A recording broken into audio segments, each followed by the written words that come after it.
Du room service.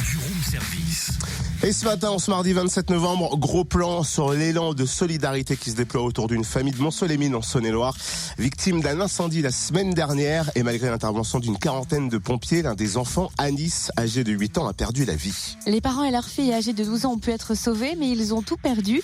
Alors la municipalité les a relogés provisoirement et en attendant un prochain logement, les Montcéliens se mobilisent. C'est notamment le cas de Sabrina qui a créé une cagnotte Litchi. Bonjour Sabrina. Oui, bonjour.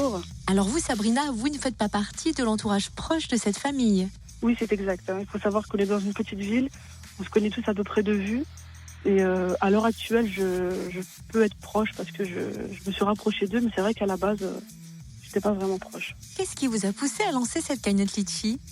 Alors, il y a tellement de raisons à cela. Mais je pense que dans la globalité, c'est vraiment l'empathie qui a fait que, si c'était moi, quoi. Si c'était moi. Et autour de cette histoire, tellement de gens ont voulu donner et soutenir cette famille que c'était la meilleure solution à faire pour les aider. Et alors, où en est la collecte et comment peut-on contribuer ? Alors c'est très simple, cette cagnotte, donc elle est visible donc sur le site Litchi, parce que c'est grâce à ce site internet que j'ai pu la mettre en place. Il y a une page sur Facebook Ensemble pour la famille d'Anis, sur laquelle il y a plusieurs informations, parce qu'il faut savoir qu'il y a certes cette cagnotte Litchi, mais il y a aussi un élan de solidarité énorme, des centres sportifs, des entreprises, il y a de tout. Ils ont tous souhaité se mobiliser à leur façon et à rendre hommage à Anis. Donc on a différentes informations sur cette page-là. Cette cagnotte-là, à l'heure actuelle, on avoisine les 4 700 €, ce qui est énorme pour des dons. Donc on continue, il faut aider cette famille, il faut les soutenir parce qu'ils doivent repartir de zéro.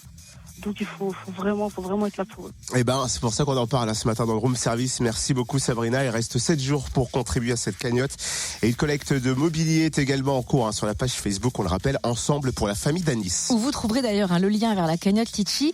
On salue au passage le pompier qui a été blessé en bravant les flammes pour sortir Anis de la maison. Et bien sûr une pensée affectueuse à la famille du petit Anis.